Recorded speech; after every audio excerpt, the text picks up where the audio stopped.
Good morning, everyone. I'm going to be going over what data sets are important today and going over the SPY for February 12th, 2025. Let's just get right into it.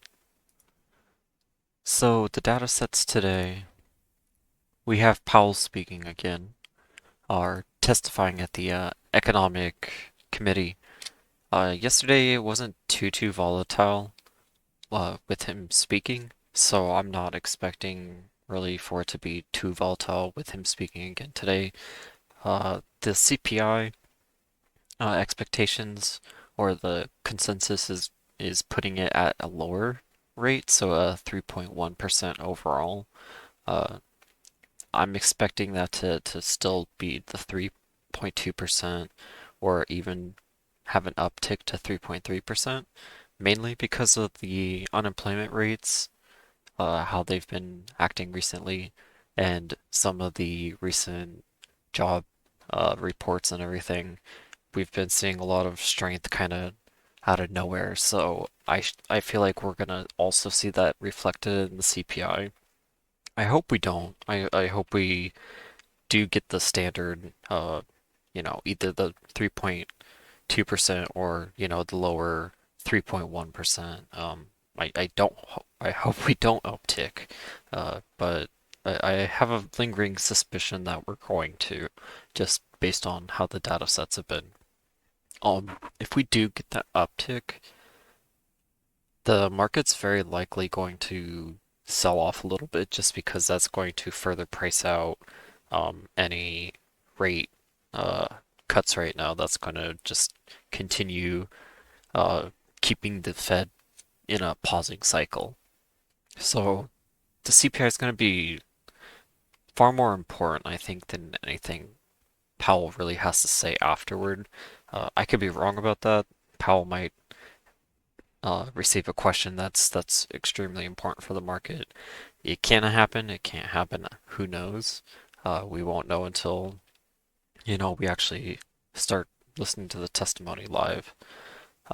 After that, though, we have a 10-year note auction, which again, I'm expecting the yield to go up just a little bit as the yields have just, for most of the auctions, have been upticking slightly. So we should see pretty much the same thing occurring there. I mean, today, um, let's see, slight downtick on the 3-year. So it's very likely we're going to see either the same or it's probably going to be within that 4.6 or 4.7 in the low 4.7. Anyway, let's go ahead and cover the SPY. I'm not going to discuss any earnings because the only earning I'm looking forward to is Reddit, but I'm not going to be playing it, so I'm not going to cover it for right now. Just a quick reminder before we get into the technical analysis. If you've been finding value in my insights, consider joining my Patreon. For just $12.99 a month, you'll get access to my trades, courses, and powerful tools to help you grow as a trader. I'd love to have you be a part of our team and community. And it's less than 43 cents a day. So if you'd like to join, click in the link in the description. Thanks. With that said, though, let's go ahead and go over the daily chart as usual. Want to pull open the Moz and the Bollingers. Sorry, let me just adjust this real quick. Alright, so going over the 5 mile. The 5 mile has been pulling upward, which the 5 mile is the closest support to the market always. I mean, it's always going to be that way because it's only taking 5 sessions to reach that level. So if the 5 mile is pulling upward, pulling support upward, then that's generally a bullish thing. Um, as you can see, following the green line, I know it's kind of difficult to see, but as this pulls up, the market's usually following, right ahead of it or right behind it. So we're starting to head back up again. We're pulling away from the 20 mile, which that's another bullish sign. We're pulling away from the 10 mile again. That's another bullish sign. That was crossed today actually, having the 5 mile open above the 10 mile. So today was a or yesterday was a bullish day, just due to that alone. Now, we're very likely going to see the 5 mile open around 604.78, give or take, just purely because we closed today at 605.31. So it's going to be between where the 5 mile is right now, that 604.29, and where the closing uh, value was, so that's 605.31. So that's how I kind of get my guesstimate of what the 5 mile is going to be the next day. Uh, with that said though, and if we don't get any crazy rejection out of the CPI data in the morning, then we should very, very likely see the top of this cup closing. Now I'm gonna head down to the 4 hour chart to show this really quick. But I mentioned this in the video yesterday how we have this cup at the 608. It's actually at 609. Let me see, it's at 609.87, but it won't show that unless I go down to a smaller time frame. But that 609 is creating a cup right here. I don't have it showing the drawings. I can delete this. That was from a Weeble post. And I am going to try to draw it, even though it's going to come out terrible, and I apologize in advance. Now, basically what I'm looking for is for this cup to close.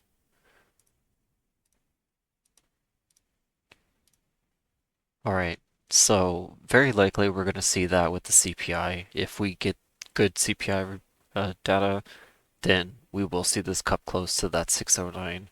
Uh, and when that cup does close, we're going to very likely see a handle be built from there. As you know, that's a standard thing for to happen, right?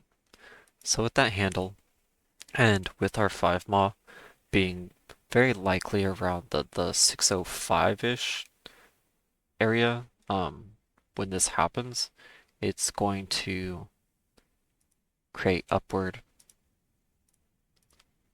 like that, giving us a 5 mile test right in there. So, and that's not going to happen all today. I mean, this is going to be, 1 to 2 trading sessions where we're going to hit the top of the cup, pull down, and then we're going to re-challenge this smaller cup top where the handle is to decide if we're going to break out of this selling channel finally or not. Um, but just going over to the hourly to better illustrate this, and I will get rid of the cup in a second, but I just want to show you kind of what we're looking for. So for the bullish structure, we're looking for this cup to close, and I'm very bullish right now. I do believe we're going to see that happen, but we also can potentially see, um, the inverse cup starting to close as well. And if it doesn't close there, then we will see it hit the top of this and then reject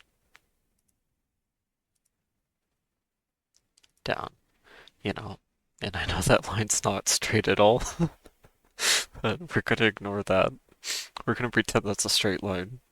Um, but this selling channel has been like extremely, extremely strong. I mean, each time we hit the top of the selling channel, rejection, rejection, rejection. We're finally getting to the point where the market's deciding, okay, we could potentially not reject here.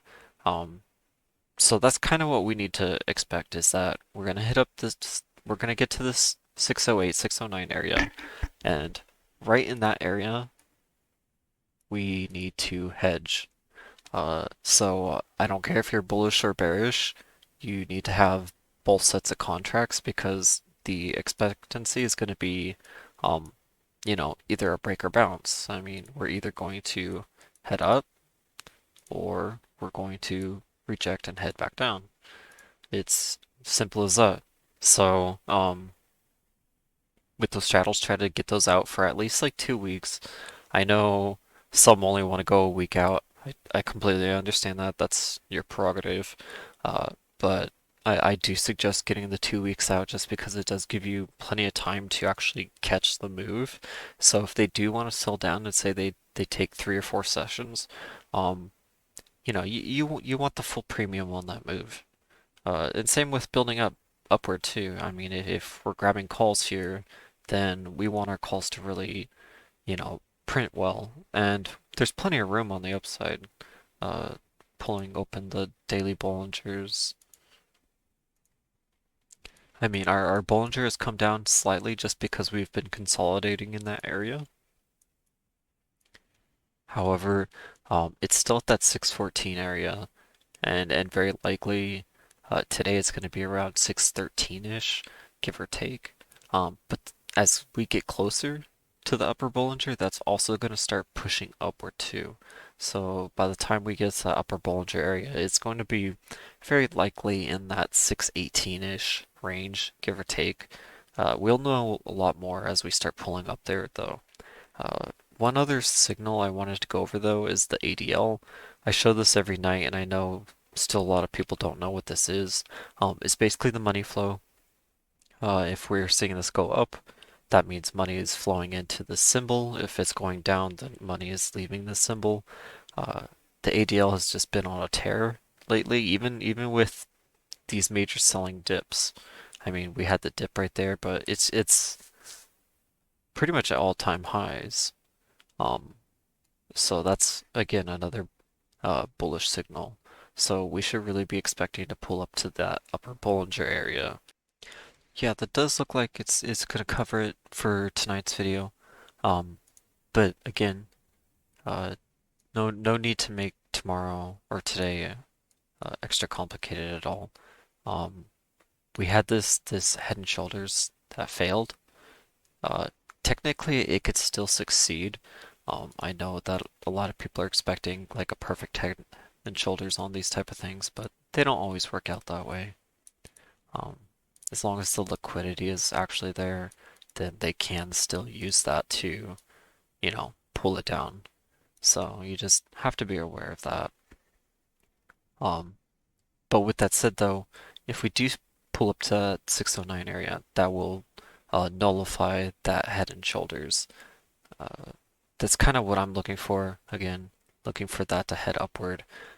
If we're gonna be looking for bearish momentum, then this is going to be a double top right here, right? And then we'll just see the rejection downward. Uh, they do have that liquidity built as well, so just be aware we do have some bearish structures in here. We have the top of that selling channel, so a major sell-off could happen. Um, it has happened multiple times now, so just be aware of that. If we are going to break out of this selling channel finally, we will want calls up in that area. What I'm very likely going to do, depending on what the CPI does, is I'll very likely try to take a call at open. And this is assuming the CPI pulls in at the same or lower, correct? So that would give us the bullish move. I'd take a call pretty much at open, take it for the 2 weeks out, and then as we start heading up, then I'm gonna work on taking a put. Very likely right around that 608 area. Even though there's more room upward, I just want to hedge some of that profit between the call and the put and just really secure any move we get in this area. Um, so yeah, with that said, trade safe today, and I hope everyone has a great day and does great things. Have a good night, or have a good day, guys, and I'll talk to you later.